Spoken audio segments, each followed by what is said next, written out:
The brother who wore two faces. The morning Kwame stood in front of the church and revealed what his brother had been doing in the shadows. The entire congregation fell silent, not because they doubted him, but because Marcus had always been the one everyone trusted, the one with the warmest smile and the kindest words. But on that Sunday morning, with the autumn light streaming through the stained glass windows, and the elders seated in their places of honor, Kwame told a truth that no one had suspected, and that truth shattered everything people thought they knew. Kwame and Marcus had grown up in Charleston, South Carolina, in a neighborhood where grandmothers watched from their porches and everyone looked out for each other's children. Their father, Thomas, had been a deacon at Zion Baptist Church before he passed from a heart attack when Kwame was 16 and Marcus was 14. Their mother, Amma, had raised them alone after that. She worked 2 jobs. During the day, she was a receptionist at a dental office. At night, she cleaned offices downtown. She never complained. She never showed them her exhaustion. She taught them that family was everything, that brothers were supposed to protect each other, that blood was thicker than any promise made to strangers. Kwame had taken those lessons to heart. By the time he was 38, Kwame had built a successful insurance agency. He had started small, working from a desk in his living room, making cold calls and knocking on doors. But over 15 years, he had grown the business into something solid. He employed 8 people. He had clients all over Charleston and the surrounding counties. He specialized in life insurance, health insurance, and small business policies. His reputation was built on honesty and follow-through. People trusted Kwame because he kept his word. When he said he would handle something, it got handled. When he promised a policy would cover something, it did. He had married a woman named Zuri when he was 25. She was a nurse at the Medical University of South Carolina. She worked long shifts but always came home with energy for their family. They had 3 children, 2 daughters, Amara and Kia, who were 12 and 10, and a son, Jelani, who was 7. Their life was good, not extravagant but comfortable. They owned a modest home in a decent neighborhood. They took the kids to church every Sunday. They had family dinners every Wednesday night, a tradition Zuri had started. Kwame coached Jelani's basketball team. Zuri helped with the girls' science fair projects. They saved money for college funds and family vacations. It was the kind of life Kwame's father would have been proud of. Marcus had taken a different path. After high school, he had gone to college on a football scholarship. He had played defensive back at South Carolina State, was good enough to get noticed, but not good enough to go pro. After college, he had bounced around. Sales jobs, mostly. He sold cars for a while. Then he sold timeshares. Then he sold cell phones. He was good at talking to people, good at making them feel comfortable, but he never stayed anywhere long. He had been married twice. Both marriages had ended badly. He had a daughter from his first marriage, but he rarely saw her. He paid child support when he had it, missed payments when he did not. By the time he was 36, Marcus was living in Columbia, struggling to keep up with bills, working at a furniture store and barely getting by. That was when he called Kwame. It was a Tuesday evening in late September. Kwame was at home, helping Jelani with his homework, when his phone rang. "Brother," Marcus said. His voice sounded tired. "I need to talk to you about something. What's going on? I'm struggling, man. I'm behind on rent. I'm behind on everything. I don't know what to do." Kwame closed his eyes. He had helped Marcus before, multiple times. Loaned him money that never got paid back. Co-signed for an apartment that Marcus had abandoned. Helped him with car payments that turned into Kwame, making the full payments himself. But this was his brother. This was family. "How much do you need?" Kwame asked. "I don't just need money," Marcus said. "I need a fresh start. I need to get out of Columbia. I was thinking maybe I could come stay with you for a while, just until I get on my feet." Kwame looked over at Zuri. She was sitting on the couch, reading a book. She glanced up, and their eyes met. She could hear enough of the conversation to know what was being asked. She gave him a small nod. That was all he needed. "Yeah," Kwame said. "Come on home. We'll figure it out. Man, I appreciate this. I really do. This is the last time, I promise." Kwame had heard that promise before, but he said nothing. Family did not keep score. Marcus arrived the following weekend. He drove up in an old Honda with a dent in the passenger door and rust around the wheel wells. He had 3 garbage bags full of clothes and a duffel bag with his personal items. Kwame met him in the driveway. They hugged, and Kwame felt how thin his brother had gotten. "Good to see you, man," Marcus said. "Good to have you home." Zuri welcomed him inside. She had prepared the guest room, put fresh sheets on the bed, cleared space in the closet. She hugged Marcus and told him to make himself comfortable. The children were excited. They did not remember Uncle Marcus well. He had not been around much in recent years, but they were happy to have family in the house. That first evening, they all ate dinner together. Zuri made baked chicken, collard greens, macaroni and cheese, and cornbread. Marcus ate like he had not seen a home-cooked meal in months.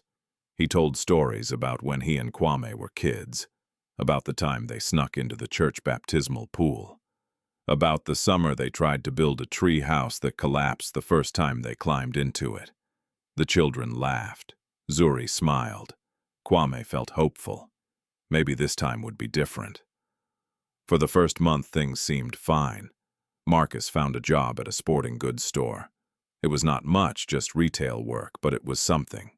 He worked the evening shift, which meant he was home during the day while everyone else was at work and school. He helped around the house. He fixed a leaky faucet in the upstairs bathroom. He mowed the lawn without being asked. He picked up the kids from school when Zuri had to work late. He was good with the children. He played basketball with Jelani in the driveway. He helped Amara with her math homework. He taught Kia card tricks. Amma came to visit one Sunday after church. She cried when she saw her sons together. She hugged them both and told them how proud their father would be to see them taking care of each other. "This is what family is supposed to look like," she said, "taking care of each other, never turning your back." Marcus nodded and smiled. He told her he was grateful. He said he was finally getting his life together. Kwame believed him. He wanted to believe him. The first strange thing happened 6 weeks after Marcus moved in. Kwame kept his home office locked. It was not that he did not trust his family. It was just a habit. He had client files in there, sensitive information, documents with social security numbers and financial details. One evening, Kwame came home from work and went to his office to file some paperwork. The door was unlocked. He stood in the hallway, staring at the doorknob. He was certain he had locked it that morning. He always locked it. He went inside. Everything looked normal. His desk was how he left it. His filing cabinets were closed. His computer was off. But something felt wrong. He checked his drawers. Nothing was missing. He checked his files. Everything was there. Maybe he had forgotten to lock it.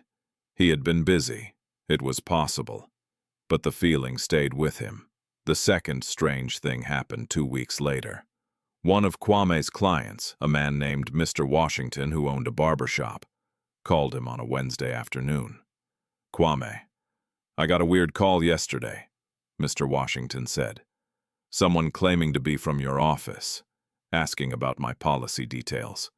Wanted to verify information." Kwame frowned. He was sitting in his car, about to head into a client meeting. "What kind of information?" "My policy number, my coverage amounts, when my renewal was coming up. I didn't give them anything. Seemed fishy, but I wanted to let you know." "What number did they call from?" "It was blocked. No caller ID. If anyone calls again, claiming to be from my office, hang up and call me directly. Don't give them anything." "Will do." Kwame sat in his car for a few minutes after the call ended. Who would be calling his clients? Who would even have that information? He made a mental note to change his passwords and check his systems. The third strange thing was what made Kwame start paying real attention. It was a Saturday morning. Zuri had taken the kids to her sister's house for the day. Marcus was at work. Kwame was home alone, catching up on paperwork. He went to his office to grab a file. As he was pulling it out of the cabinet, he noticed something odd. There were fingerprints on the handle of the filing cabinet. Fresh ones, the kind you could see clearly in the light. Kwame only opened that particular drawer once or twice a month. He had not opened it in at least 3 weeks. He looked closer. The files inside were slightly out of order. Not much, just enough that someone who knew his system would notice. Someone had been going through his files. But who? Zuri never went into his office without asking. The kids were too young to care about insurance files. That left only one person. Kwame did not confront Marcus immediately. He needed to be sure. Instead, he started testing. He left files in specific positions. He placed a pen on his desk at a particular angle. He moved a book on his shelf so it was slightly out of alignment with the others. Every few days he checked, and every few days the small traps he had set were disturbed. Someone was entering his office when he was not home. Someone was going through his things. Kwame also started noticing other things. Small things. Marcus asking casual questions about the business. How many clients did Kwame have? How did he find them? What kind of policies were most profitable? How much commission did he make on different products? At first, Kwame thought Marcus was just curious, maybe interested in the insurance business himself. But the questions kept coming, and they were getting more specific. Kwame decided to talk to someone he trusted. Elder Thomas Wilson was 75 years old and had been a deacon at Zion Baptist for 40 years. He had known Kwame since he was a baby. He had known their father. They met at the church on a weekday afternoon. The building was empty and quiet. Kwame told him everything: the unlocked office, the phone call to Mr. Washington, the disturbed files, the questions Marcus kept asking. Elder Wilson listened without interrupting. When Kwame finished, the old man sat back in his chair and folded his hands. "What do you think is happening?" he asked. "I think Marcus is going through my client files," Kwame said. "I think he's planning something." "Do you have proof?" "Not yet, just things that don't add up." Elder Wilson nodded slowly. "Brother Kwame, this is a serious thing. If you accuse your brother without proof, it could destroy your family. Your mother would be caught in the middle. It would break her heart. I know. That's why I haven't said anything yet. But if you're right and you ignore it, he could destroy everything you've built, your business, your reputation, your client's trust. So what should I do? Get proof. Document everything, but do it carefully. And pray. Pray for wisdom and for the truth to be revealed." Kwame followed Elder Wilson's advice. He installed a small security camera in his office. It was motion-activated and recorded to a cloud account. He positioned it on a bookshelf where it would not be obvious. He also changed all his computer passwords. He started keeping his most sensitive files in a lockbox that he took to his actual office downtown. At home, he left decoy files. Information that looked real, but was not. Fake client lists with made-up names and phone numbers. Then he waited. For 3 days, nothing happened. Marcus went to work, came home, spent time with the family, went to bed. On the 4th day, Kwame checked the camera footage from his phone while he was at work. His heart sank. Marcus was on the recording. He had entered the office in the middle of the afternoon while everyone was gone. He had gone straight to the filing cabinet and pulled out several folders.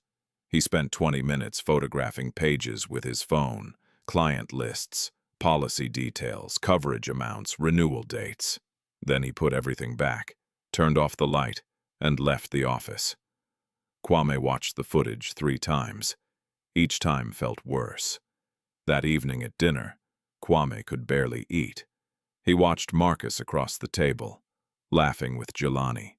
helping Kia with her green beans, asking Zuri about her day. How could someone do this? How could someone live in your home, eat at your table, play with your children, and betray you at the same time? After dinner, Kwame told Zuri they needed to talk. They went to their bedroom and closed the door. He showed her the footage. She watched in silence.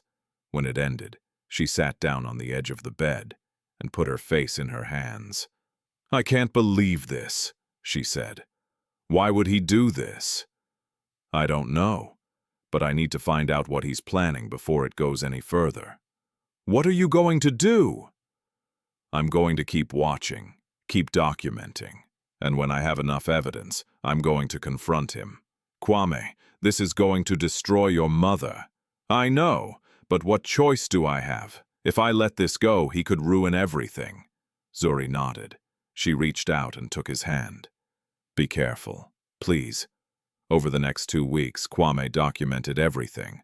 Marcus made 3 more trips into the office. Each time he photographed more files. Each time Kwame's camera captured it. But Kwame still did not know what Marcus was planning. Was he going to start his own insurance agency and steal Kwame's clients?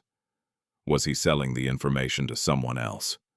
Was he planning some kind of scam? The answer came in the 3rd week. Kwame received a call from another one of his clients, a woman named Mrs. Patterson who owned a hair salon. "Mr. Mensah, I need to ask you something," she said. "Did you hire a new agent?" "No, ma'am. Why do you ask?" "Because someone called me yesterday. Said he was with Mensah Insurance. Said you had sent him to review my policy and see if I could get better rates with a different company." Kwame's blood ran cold. "What did this person say his name was?" "He said his name was Marcus Mensah. Said he was your brother and your new business partner." "Mrs. Patterson, I don't have a business partner. Marcus is my brother, but he does not work for me. He has no authority to contact my clients or discuss their policies." There was a pause. "Oh my. So this was some kind of scam? I'm going to get to the bottom of this. If he contacts you again, please call me immediately." "I will. Thank you for letting me know." Kwame hung up and sat in his car, shaking with anger. This was worse than he thought. Marcus was not just looking at files. He was actively contacting Kwame's clients, pretending to work for the company, trying to move them to different policies so he could collect commissions. This was not just betrayal. This was fraud. That evening, Kwame called Elder Wilson and told him what he had learned. "This is serious, Brother Kwame. This is not just family business anymore. This is illegal. He's impersonating an insurance agent. He's committing fraud. I know, but I don't want to call the police. He's still my brother. Then you need to bring this before the family and the church. Let them bear witness. Let them help you decide what to do. My mother is going to be devastated. Your mother is strong. She will hurt, yes. But she raised you to do what is right. And what is right is to stop your brother before he destroys himself and everyone around him." Kwame called a family meeting. He told his mother he needed to discuss something important. He invited his aunts and uncles. He asked Elder Wilson and 2 other deacons to be present. They gathered at the church on a Sunday afternoon, after service. The fellowship hall was set up with chairs in a circle. Marcus came too. He had no idea what was happening. He thought maybe it was some kind of family celebration. Amma sat in the front row. She looked at Kwame with concern. "Son, what is this about?" Kwame stood in the center of the circle. His hands were shaking, but his voice was steady. "I need to tell you all something," he said, "and I need you to hear the whole story before anyone speaks." The room went silent. Kwame started from the beginning. He explained how he had noticed his office being accessed, how files had been moved, how clients had been contacted. He pulled out his laptop and showed them the security footage. Marcus entering the office, going through files, photographing documents. Then he played a voicemail, It was from another client who had received a call from someone claiming to be Marcus Mensa from Mensa Insurance. When the evidence was finished, no one spoke. Marcus was staring at the floor. His face had gone gray. "This is a lie," Marcus finally said. His voice was shaky. "Kwame, what are you doing? Why would you make this up?" "I'm not making anything up," Kwame said calmly. "You're on camera, multiple times, and multiple clients have confirmed you called them pretending to work for my company." "I was just trying to help you," Marcus said desperately. "I thought if I could bring in some new clients, you might hire me. I was trying to prove myself. By lying, by going behind my back, by accessing confidential client information without permission. I didn't think it was that big of a deal. We're family. I thought, stop." The voice belonged to Amma. She had not moved from her seat, but her voice cut through the room like a blade.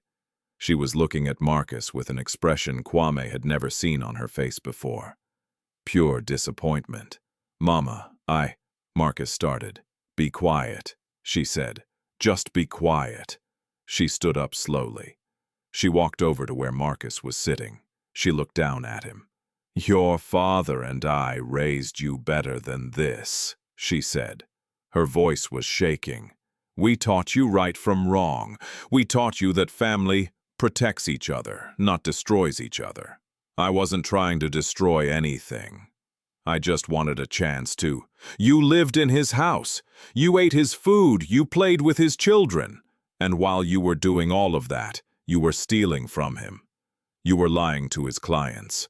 You were putting his entire business at risk." Tears were streaming down Marcus's face. "I'm sorry, Mama. I was desperate. I didn't know what else to do." "You could have asked for help," Amma said. "Your brother would have helped you. He always has. But instead you chose to betray him." She turned to Kwame. Her face was full of pain, but there was something else there too. Pride. "What do you want to happen?" she asked. Kwame took a deep breath. "I want him to leave my house. Tonight. I want him to stop contacting my clients. I want him to stay away from my business." "Are you going to press charges?" Kwame looked at his brother. Marcus was crying openly now. "No," Kwame said quietly. "He's still family, but I can't trust him, and I can't have him in my life right now." Elder Wilson spoke up. "Marcus, do you understand what you've done?" Marcus nodded, unable to speak. "You didn't just betray your brother. You betrayed yourself. You had a chance to start over, to build something honest, but instead, you chose the easy path, the dishonest path." "I know," Marcus whispered. "What you do next will determine who you really are. You can make excuses and blame others, or you can take responsibility and actually change." Marcus packed his things that night. Kwame stood in the doorway of the guest room, watching. The kids were asleep. Zuri was downstairs giving them space. "Where will you go?" Kwame asked. "I don't know, I'll figure it out." "Here." Kwame handed him an envelope. "There's $300 in there. Enough for a hotel and gas." Marcus looked at him with red eyes. "Why? After everything I did?" "Because you're still my brother, and I'm not going to let you sleep in your car. But this is the last time. I can't do this anymore." "I understand." Marcus picked up his bags and walked toward the door. He stopped and turned back. "For what it's worth, I'm sorry. Really sorry." Kwame nodded but said nothing. Words were cheap. Actions were what mattered. He watched Marcus walk out to his car, watched him load his bags, watched him drive away. Zuri came up beside him and took his hand. "Are you okay?" she asked. "No," Kwame said, "but I will be." The days after Marcus left were difficult. The children asked where Uncle Marcus had gone. Kwame told them he had to leave for work. He did not burden them with the details. They would understand when they were older. At the office, Kwame spent weeks calling every client personally. He explained that someone had been impersonating an agent from his company. He reassured them that their information was secure. He apologized for any confusion or concern. Most of his clients were understanding. A few were angry and threatened to leave. But Kwame's reputation held. People knew he was honest. They trusted him. He lost 3 clients, but he kept the rest. Amma came to visit every Sunday just like always. She never talked about Marcus, unless Kwame brought it up. She focused on the grandchildren, on Zuri, on the business. But Kwame could see the pain in her eyes. This had broken something in her. One Sunday afternoon, she sat with Kwame on the porch while everyone else was inside. "Do you hate him?" she asked quietly. "No, Mama, I don't hate him." "Do you think you'll ever forgive him?" Kwame thought about that. "I'm working on it. But forgiveness doesn't mean forgetting. It doesn't mean trusting again." "I know. I just hope he learns from this. I hope he becomes the man I know he can be." "Me too, Mama. Me too." 6 months passed, then a year. Kwame's business continued to grow. He hired 2 new agents. He expanded into commercial insurance. He moved to a larger office with better security. He never heard from Marcus directly, but Amma would occasionally mention him. He had moved to Atlanta. He was working at a warehouse. He was trying to stay out of trouble. Kwame did not ask for details. He focused on his own life, on his family, on his business, on being the kind of man his father would have been proud of. He taught his children important lessons about trust, about integrity, about the difference between forgiving someone and allowing them back into your life. "Sometimes people make choices that hurt us," he told them one evening. "When that happens, we have to protect ourselves. We can still love them from a distance, but we don't have to let them hurt us again." "Did Uncle Marcus make bad choices?" Amara asked. "Yes, very bad ones. Will he come back?" "I don't know. But if he does, things will be different. Trust has to be earned." 2 years after the betrayal, Kwame received a letter. It came in a plain envelope with an Atlanta postmark. The handwriting was Marcus's. Kwame sat in his office at home and opened it. His hands were steady. "Brother, I don't know if you'll read this. I wouldn't blame you if you threw it away. I've been in Atlanta for 2 years now. I'm working steady. I have my own place. I'm going to therapy. I'm trying to be better. I know what I did was unforgivable. I know I destroyed your trust. I know I hurt you and Mama and everyone who believed in me. I'm not writing to ask for forgiveness. I'm writing because I need you to know that what you did that day at the church, it was the hardest thing anyone has ever done to me, but it was also the thing that saved my life. If you hadn't confronted me, I would have kept going. I would have destroyed myself completely. You forced me to see who I was becoming, and I hated what I saw. I'm not the same person anymore. I'm working on being honest, being better, not for anyone else, but for me.